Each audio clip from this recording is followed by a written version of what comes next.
এই আলুর চোখাটা কার কার ভালো লাগে দেখো, পেঁয়াজ রসুন কুচি দিয়ে লঙ্কা শুকনো লঙ্কা দিয়ে ভেজে নিয়েছি। এবার দিয়ে দেবো আলু সিদ্ধটা। এবার এটাকে ভালো করে নেড়ে নেব।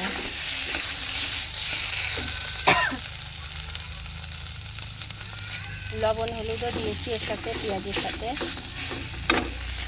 এই আলু ভাজা কার কার ভালো লাগে। এক হাতে ফোন ধরে এক হাতে নাড়া যায় না, এই জন্য উল্টে যাচ্ছে। এটাকে ভালোভাবে এবার নেড়ে চেড়ে নামিয়ে দেবো। কার কার এভাবে পেঁয়াজ রসুন শুকনো লঙ্কা দিয়ে আলু চোখা খেতে ভালো লাগে কমেন্টে জানিও। মুসুরির ডালের সাথে হবে এই আলু চোখাটা, খাওয়া হবে। তার সঙ্গে আছে ডিমের অমলেট, জমে যাবে। আমার তো মাঝে মাঝে কিছু খেতে না ইচ্ছে করলে এইভাবে মুসুরির ডাল আলু চোখা করে ভাত খাই, তার সঙ্গে ডিমের অমলেট, অসাধারণ লাগে।